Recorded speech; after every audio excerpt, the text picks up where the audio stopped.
जय हिंद इंडिया। आज मैं एक बहुत ही इंपॉर्टेंट टॉपिक के बारे में बात करने जा रहा हूं। अगर आप किसी भी कॉम्पिटिटिव एग्जाम की तैयारी कर रहे हैं तो वीडियो को अंतिम तक जरूर देखिएगा, क्योंकि वीडियो बहुत ही इन्फॉर्मेटिव रहने वाला है, बहुत ही फ्रूटफुल डिस्कशन रहेगा। तो वीडियो को चलिए शुरू करते हैं। सबसे पहले हम देखेंगे एयर क्वालिटी इंडेक्स के बारे में। AQI एयर क्वालिटी इंडेक्स क्या होता है, और दिल्ली में जो air quality index severe category में है उसके बारे में भी हम देखेंगे। बेसिकली आप डेली न्यूज़ में देख रहे होंगे कि दिल्ली में एयर पोल्यूशन बहुत बुरा है, हालत ख़राब है, लोगों की सांस लेने में दिक्कत हो रही है।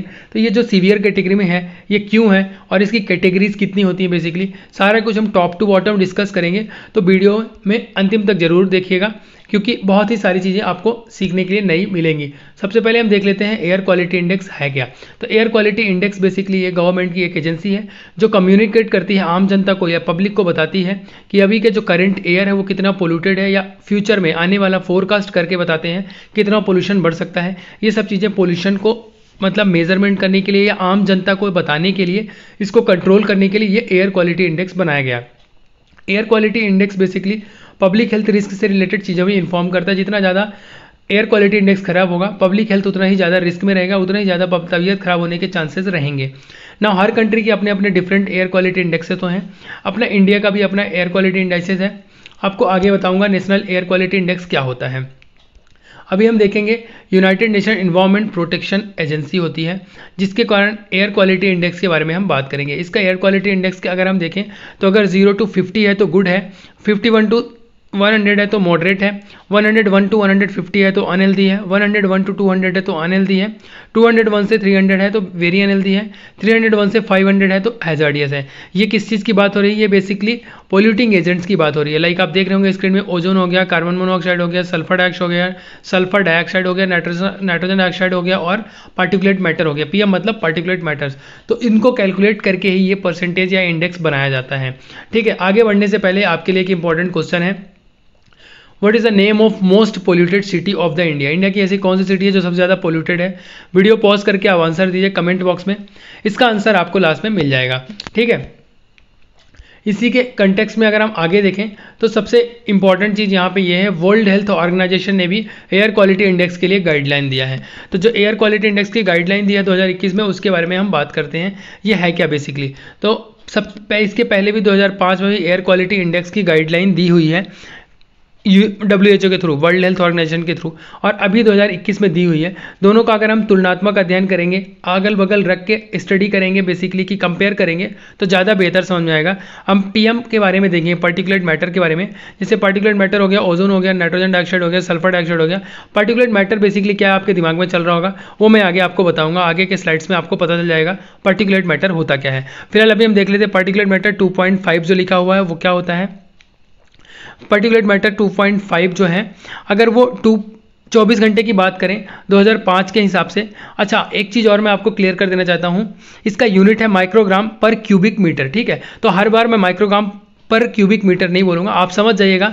पार्टिकुलेट मैटर माइक्रोग्राम पर क्यूबिक मीटर लिखा हुआ है।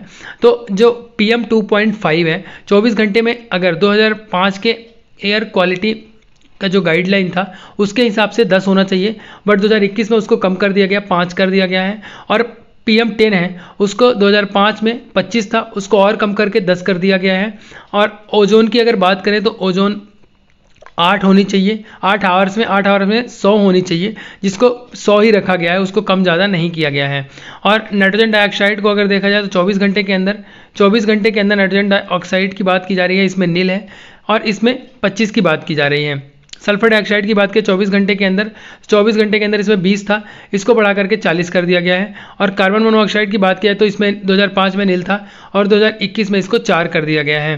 तो बेसिकली ये टेबल है, टेबल से हम तुलनात्मक अध्ययन कर सकते हैं बेसिकली कि जिस पार्टिकुलेट मैटर की बात हो रही है वो कितना होना चाहिए एयर में। तो ये कहा जा सकता है कि ये एयर ब्रीथ करने के लायक है या एयर हेल्दी है। तो जो ये स्टैंडर्ड बनाया गया है WHO के द्वारा, ये स्टैंडर्ड इसलिए बनाया गया है कि अगर मान लीजिए PM 2.5 अगर 5 है एयर में तो 5 पार्टिकल्स है तो उससे कोई प्रॉब्लम नहीं होगी, मतलब वो एयर हेल्दी है, वो उसको आप ले सकते हो, मतलब ब्रीथिंग में यूज़ कर सकते हो, उससे कोई भी बीमारी होने के चांसेस बहुत कम है, ब्रीथिंग में कोई प्रॉब्लम नहीं होगी। तो ये जब दिया गया है 5, 15, 15, 45, 60, 110, 25, 40 एंड 4, ये एक नंबर दिया गया है किस चीज़ के लिए, इस पर्टिकुलर पोल्यूटिंग एजेंट के लिए, कि इतना इतना क्वांटिटी में अगर ये रहेगा एयर में अवेलेबल तो कोई प्रॉब्लम नहीं होगी, नॉर्मल आदमी ब्रीथ कर सकेगा और कोई भी प्रॉब्लम नहीं होगी। अगर 2005 से कंपेयर करें तो 2021 में उसको इस और ज़्यादा टफ कर दिया गया है, मतलब पहले 10 तक का था।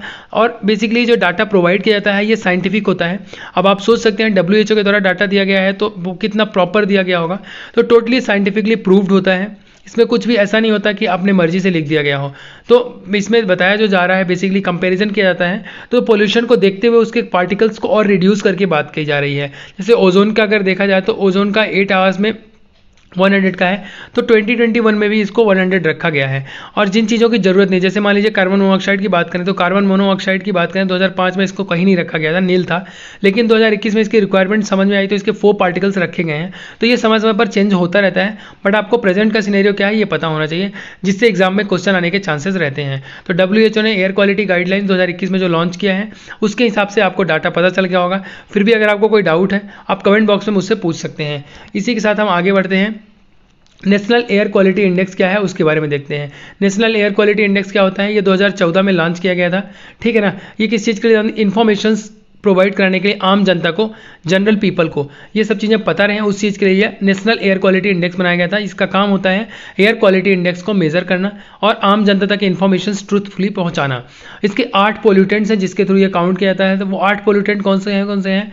पार्टिकुलेट मैटर 2.5, पार्टिकुलेट मैटर 2.1 मतलब 10 होता है, और नाइट्रोजन डाइऑक्साइड होता है, सल्फर डाइऑक्साइड होता है, कार्बन मोनोऑक्साइड होता है, और ओजोन होता है, अमोनिया हो गया, लेड हो गया, ये होते हैं पोल्यूटेंट्स। इन पोल्यूटेंट्स को ही काउंट करके नेशनल एयर इंडेक्स तैयार किया जाता है। जो नेशनल एयर इंडेक्स है, नेशनल एम्बिएंट एयर स्टैंडर्ड है, उसमें जो 12 पोल्यूटेंट्स है उसमें से 8 पोल्यूटेंट एयर इंडेक्स के ही हैं, ठीक है ना, एयर क्वालिटी इंडेक्स के रखे गए हैं।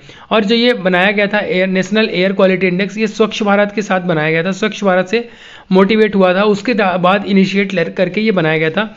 स्वच्छ भारत मिशन के बाद ये बनाया था, रिकमेंड किया था IIT कानपुर में, और उसके कुछ एक्सपर्ट्स ग्रुप ने इसको फॉर्म किया था बेसिकली। मैं यहाँ पे आपको एक चीज़ और बता देना चाहता हूँ जो कि बहुत ही इंपॉर्टेंट है, पार्टिकुलर मैटर 2.5 और पार्टिकुलर मैटर 10, ये क्या होता है बेसिकली। तो पार्टिकुलर मैटर 2.5 का मतलब ये होता है कि जो भी पार्टिकल्स का साइज 2.5 माइक्रोन या उससे भी कम होगा वो पार्टिकुलर मैटर 2.5 कहलाएगा। पार्टिकुलर मैटर 10 का मतलब होता है कि जिसका साइज 10 माइक्रोन या उससे छोटा होगा उसको पार्टिकुलर मैटर 10 बोलते हैं। बेसिकली ये बहुत ही ज़्यादा कॉमन होते हैं, जो पोल्यूशन फैलाने में मेन रोल इन्हीं का होता है, और ये रिस्पिरेटरी डिजीज़ बहुत ज़्यादा फैलाते हैं, इसलिए इनका कंट्रोल करना बहुत ज़रूरी होता है। अगर हम पार्टिकुलर मैटर के साइज़ की बात करें तो जो हमारा हेयर का रेडियस होता है वो 50 to 70 माइक्रोन मीटर होता है, बट उससे भी छोटे पार्टिकल्स होते हैं, ये पार्टिकुलर मैटर्स होते हैं, और ये 2.5 आप देख रहे होंगे। इवन ये तो RBC से भी, जो रेड ब्लड सेल्स होती है बॉडी में, उससे भी बड़े होते हैं और उससे भी छोटे होते हैं। 2.5 जो RBC होते हैं 7 माइक्रोन की होती हैं, और ये जो होता है पार्टिकुलर मैटर 2.5 और ये पार्टिकुलर मैटर 10, ये आप स्क्रीन में देख के समझ गए होंगे साइज़ का कितना छोटा होता है।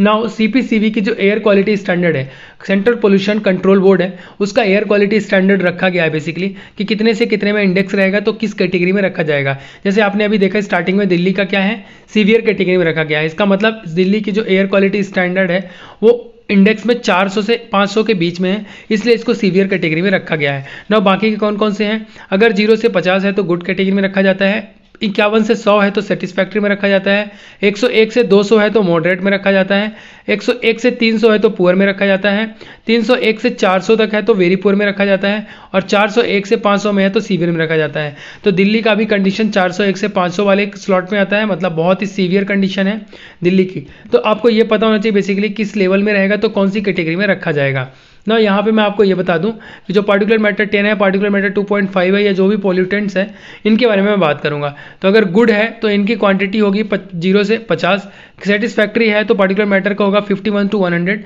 और मॉडरेटली पोल्यूटेड है तो PM10 होगा वो 101 से 250, पुअर होगा तो PM10 होगा 251 से 350, वेरी पुअर होगा तो PM10 होगा 351 से 430, और सीवियर होगा तो 430 से प्लस होगा PM10। नौ PM 2.5 की अगर बात करें तो 0 से 30 होगा तो गुड कंडीशन है, और 31 से 60 होगा तो सेटिस्फैक्ट्री है, 61 से 90 है तो मॉडरेटली पॉल्यूटेड है, 91 से 120 है तो पुअर है, और वेरी पुअर का 121 से 250। सीवियर कितने में है? 250 प्लस में है। तो ये आप टेबल एक बार रीड कर लीजिएगा कि ये पता होना चाहिए बेसिकली कि कौन सा पोल्यूटेंट्स ज़्यादा रोल प्ले कर रहा है, मतलब पोल्यूशन फैलाने में ये पोल्यूटेंट्स एजेंट्स कौन सा ज़्यादा रोल प्ले कर रहा है वो हमें पता होना चाहिए बेसिकली। इस टेबल के थ्रू हम पता कर सकते हैं। नाउ आगे बढ़ते हैं हम प्रेजेंट कॉन्टेक्स्ट की तरफ, क्यों हम ये सब चीज़ें डिस्कस कर रहे हैं। तो आप स्क्रीन पे देख रहे होंगे, इसमें क्या लिखा हुआ है, hold emergency meet on air quality, Delhi seeks centre's help is AQI is in capital remains in severe category for 3rd days. तीसरे दिन भी दिल्ली की एयर क्वालिटी इंडेक्स अभी भी सीवियर कैटेगरी में ही है। उसके लिए सेंटर से रिक्वेस्ट कर रहा है कि एक इमरजेंसी मीटिंग बुलाई जाए और मीटिंग में ये सब चीज़ें डिस्कस किया जाए कि कैसे शॉर्ट आउट किया जा सकता है। जो दिल्ली की एयर क्वालिटी इंडेक्स है उसके थ्रू इस सीवियर कैटेगरी में रखा गया है 9 नवंबर की रिपोर्ट के अकॉर्डिंग मैं आपको बता रहा हूँ। बेसिकली ये रिपोर्ट सफ़र के थ्रू दी जाती है। सफ़र का मतलब होता है system of air quality and weather forecasting, ठीक है, इसके थ्रू जाता है, या फिर मिनिस्ट्री ऑफ अर्थ साइंसेस, ये मिलके ये देते हैं। और जब हम अभी की बात करें तो एयर क्वालिटी इसके 432, मैंने आपको ऊपर बताया है कि 400 से अगर 500 के बीच में होगा तो वो सीवियर कैटेगरी में रखा जाएगा। तो ये 432 है, इसलिए इसको सीवियर कैटेगरी में रखा गया है, ठीक है। 2021 में 8 नवंबर को 436 था और ये 9 नवंबर के 432 हो गया है। इससे ये होगा, जैसे मान लीजिए ये कैलकुलेट कैसे करते हैं, सफ़र से करते हैं। ये किसके अंदर में आता है? मिनिस्ट्री ऑफ अर्थ साइंसेज के अंदर आता है। तो ये आपको पता होना चाहिए। सबसे इंपॉर्टेंट चीज़ है कि जो दिल्ली का ये सीवियर कैटेगरी में रखा गया है वो 3 दिन से सेम पोजीशन में है, मतलब कम नहीं हो रहा है पोल्यूशन ना। ये जो पोल्यूशन हो रहा है बेसिकली किस रीजन से हो रहा है? फेस्टिव सेशन था, जैसे अभी दिवाली था, लोगों ने क्रैकर्स वगैरह यूज़ किए, उसके थ्रू हो सकता है। और भी बहुत सारे रीज़न है, जैसे मान लीजिए ये एक और इंपॉर्टेंट चीज़ मैं आपको बता देता हूँ। यहाँ पे जो हवा चलती है दिल्ली NCR से, तो वो इंप्रूव हो गई है, मतलब जो वहाँ की हवाएं इंप्रूव हो गई हैं, मतलब शांति से चल रही हैं। लेकिन प्रॉब्लम यह है कि सीवियरिटी अभी भी वहीं पे है। रीज़न ये है कि स्टबल बर्निंग और ब्रस्टिंग ऑफ क्रैकर्स, ये 2 ही रीज़न है जिसके कारण एयर क्वालिटी इंडेक्स दिल्ली का बहुत ज़्यादा खराब है। 2 मेजर रीज़न कौन कौन सा है? सबसे मेजर रीज़न तो स्टबल बर्निंग है, दूसरा है बस्टिंग ऑफ क्रैकर्स। जो पटाखे लोग अभी दिवाली में जलाए हैं तो उससे कारण पॉल्यूशन बहुत ज़्यादा फैल गया है। अलॉन्ग विद हम सफ़र के बारे में भी हम आगे बात करेंगे। ये जो हम डाटा आपको बता रहे हैं बेसिकली ये सफ़र के द्वारा ही प्रोवाइड कराया गया है हमको। ये देख रहे होंगे आप दिल्ली के इंडिया गेट की फोटो, जिसमें कितना ज़्यादा धुंध दिख रहा होगा आपको, इससे पता चल रहा है कितना ज़्यादा पॉल्यूशन है वहाँ पे ना। आगे हम सफ़र के बारे में बात कर लेते हैं। आप वीडियो में स्टार्टिंग से देख रहे होंगे सफ़र सफ़र सफ़र। सफ़र का मतलब होता है system of air quality and weather forecasting and research. Basically ये रिसर्च बेस्ड मैनेजमेंट सिस्टम है, जिसका काम ये क्या होता है, मिटिगेट करना होता है, मतलब जो पोल्यूशन है उसको कंट्रोल करना होता है और लोगों तक इन्फॉर्मेशंस पहुंचानी होती है। बेसिकली अवेयरनेस फैलाने का भी सफ़र काम करता है कि ये जो पोल्यूशन है इस हिसाब से बढ़ रहा है, इसको कंट्रोल किया जा सकता है या इसको रोका जा सकता है, ठीक है। और ये सारा डाटा सर्वर के थ्रू कलेक्ट करता है और IIT पुणे में इसका हेडक्वार्टर है, वहाँ पे ये शेयर करता है। वहाँ पे एक्सपर्ट्स होते हैं, जो साइंटिफिक टीम होती है वो रिसर्च करती है और हमें डाटा प्रोवाइड करती है सफ़र के थ्रू। सफ़र के नाम से ही आपको पता चल रहा होगा सफ़र क्या होता है, system of air quality and weather forecasting and research. Weather forecast करता है या एयर क्वालिटी के बारे में बताता है, उसको ही सफ़र बोलते हैं, ठीक है। ये along with the air quality index ये बहुत सारी चीज़ें और भी बताता है, जैसे मान लो वेदर हो गया, क्लाइमेट हो गया, UV रेडिएशंस हो गया, ये सब चीज़ों के बारे में भी ये सब चीज़ें हमें बताता है। प्रेस कॉन्फ्रेंस, मीडिया, ये सब चीज़ें कराने में भी हेल्प करता है। तो सफ़र का काम आपको पता चल गया होगा। सफ़र का काम बेसिकली ये है कि एयर क्वालिटी इंडेक्स से रिलेटेड अपडेट देना, आम जनता को जागरूक करना, एयर क्वालिटी इंडेक्स से रिलेटेड या पोल्यूटिंग एजेंट से रिलेटेड अपडेट करना और सारा डाटा कलेक्ट करके हमें सर्वर के थ्रू IIT पुणे में प्रोवाइड कराना, सो दैट वो एनालिसिस जो कर रहे हैं या साइंटिस्ट जो बैठे हैं उनको हेल्प मिले डाटा तैयार करने में, ठीक है। नाउ अगर मैं आपको एक इंपॉर्टेंट चीज़ बताऊं तो जो मैं आपको बता रहा हूं कि दिल्ली में बहुत ज़्यादा पोल्यूशन है, ये है वो है, उन सब के पीछे 2 ही रीज़न है, स्टबल बर्निंग और क्रैकर्स, जिन दोनों की चीज़ों के कारण होता है। अब आप पूछेंगे स्टबल बर्निंग क्या होता है। स्टबल बर्निंग में आपको क्लियर करते हैं, जब आप गांव में या कहीं भी, लाइक 2 ही इंपॉर्टेंट रीज़न है, पंजाब हो गया और हरियाणा हो गया, जो दिल्ली के नेबरिंग स्टेट है। यहाँ पे क्या होता है, लोग खेत में कुछ पैडी बोते हैं, फॉर एग्जांपल पैडी बोते हैं, तो पैडी का जो फ्रूट वाला पार्ट होता है उसको कट कर लेते हैं, नीचे का वहीं पे छोड़ देते हैं। तो नीचे का जो होता है वो इसको स्टबल बोलते हैं। अब उसको हटाना है क्योंकि अब अगले 2 महीने बाद फिर से बुवाई करनी है, तो बुवाई करने के लिए क्या करेंगे, खेत क्लीन चाहिए उनको, तो वो क्या करते हैं, वहाँ पर आग लगा देते हैं। आग लगा देते हैं तो वो जल जाता है, तो जो जलता है उसी को स्टबल बर्निंग बोलते हैं। अब वो स्टबल बर्निंग से प्रॉब्लम ये होती है कि जो स्मॉग निकलता है, धुआं निकलता है, वो नियरेस्ट लोकेशन में जाके जमा हो जाता है। लाइक मान लो फॉर एग्जांपल दिल्ली, तो दिल्ली में ऑलरेडी इतना पोल्यूशन है, अगल बगल के स्टेट्स की जो धुआं है वो सब इकट्ठा आके वहीं पे इकट्ठा हो जाता है, तो उससे एयर क्वालिटी इंडेक्स बहुत बुरी हो जाती है। साथ ही साथ आपने अभी देखा होगा दिवाली थी, दिवाली में लोगों ने क्रैकर्स जलाए, तो फायर क्रैकर्स के कारण भी बहुत ज़्यादा पोल्यूशन बढ़ जाता है, जिसको कंट्रोल करने के लिए टाइम लगता है। ठीक है, तो ये चीज़ें 2 रीज़न है जिसके कारण एयर क्वालिटी इंडेक्स दिल्ली का बहुत बुरा है। यहाँ पे आप देख रहे होंगे air stubble burning here increases 48% stubble burning बढ़ गई है, मतलब पहले जितनी थी उससे 48% बढ़ गई, जिसके कारण और भी ज़्यादा पोल्यूशन होने के चांसेस रहेंगे ना। मैं आप गया लास्ट में आपसे मैंने एक क्वेश्चन पूछा था, what is the name of most polluted city. Most polluted city का नाम आपको बताना था। उम्मीद करता हूँ आपने कमेंट बॉक्स में बता दिया होगा। उसका आंसर है गाजियाबाद। सबसे ज़्यादा पोल्यूटेड सिटी इंडिया की है Ghaziabad. Thanks for watching the video. उम्मीद करता हूँ सारी चीज़ें आपको क्लियर कट समझ में आ गई होंगी। अगर आपको फिर भी कोई डाउट है या आपको कुछ समझ में नहीं आया है, आप कमेंट बॉक्स में पूछ सकते हैं। वीडियो इन्फॉर्मेटिव लगा हो तो अपने फ्रेंड्स को शेयर कर दीजिए और जानकारी आपस में शेयर करिए, जिससे आपका भी नॉलेज बढ़ेगा। Thanks for watching the video. जय हिंद इंडिया।